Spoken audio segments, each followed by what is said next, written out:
మీకు విరోధి కానివాడు మీ పక్షమున ఉన్నవాడే అని చెప్పిన యేసుక్రీస్తు ప్రభు నామములో అందరికీ వందనములు. మనం చదువుకునే వాక్యం లోకసువార్త 9వ అధ్యాయం 49-56 వరకు.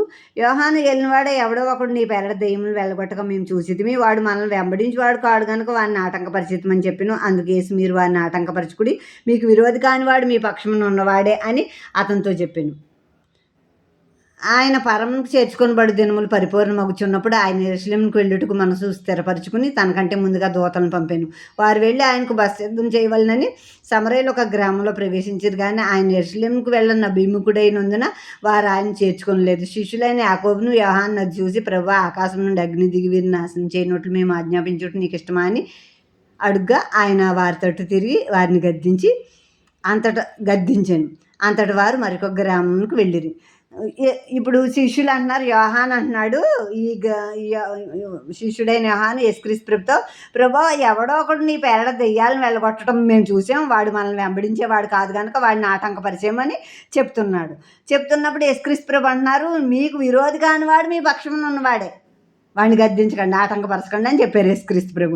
అంటే ఇప్పుడు ఒక సేవకుని చూస్తే ఇంకో సేవకుడికి అసూయ, ఒక సేవకుడు ఎదుగుతున్నాడంటే వాడిని కిందకే ఎలాగ లాగాల. అసూయ ద్వేషాలు సేవకుల మధ్య ఉండకూడదు. ఎందుకంటే అందరం చేసేది ఆయన ప్రేమించి ఆయన సేవే కనుక చేసినప్పుడు సంతోషించాలి. పోన్లే, వీళ్ళు మనకంటే బెటర్గా చేస్తున్నారు, దేవుని మహింపరుస్తున్నారు, దేవుడిని అలాగే మహింపరచాలి.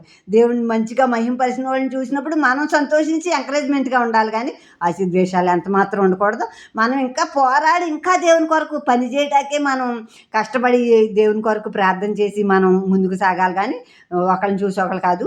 సహోదరుల ఐక్యత కలిగి ఉండటం ఎంత మేలు, ఎంత మనోహరం. కనుక సేవకురాలను ఐక్యత కలిగి ఉండటం ఎంతో మేలు, ఎంతో మంచిది. తర్వాత యేసుక్రీస్తు ప్రభు ఆయన పరలోకానికి చేర్చబడే దినములు సంపూర్ణమవుతున్నాయి, పరిపూర్ణమవుతున్నాయి, దగ్గర సమీపిస్తున్నాయని ఆయన యెరూషలేముకి వెళ్ళటానికి నిశ్చయించుకున్నారు. కానీ ఇక్కడ వీళ్ళ సమరయ గ్రామంలో ముందు దూతలను పంపారు యేసుక్రీస్తు ప్రభు. ఆ దూతలు వెళ్ళి సమరయుల గ్రామంలో బస్సు సిద్ధం చేయాలనుకున్నారు. సమరయులు చేర్చుకోలేదు. మా దగ్గర ఉండటానికి ఇష్టం లేకుండా యెరూషలేముకి వెళ్ళటానికి ఆయన ఇష్టం కలిగి ఉన్నప్పుడు మేము ఎందుకు చేర్చుకోవాలనుకున్నట్టున్నారు వీళ్ళు.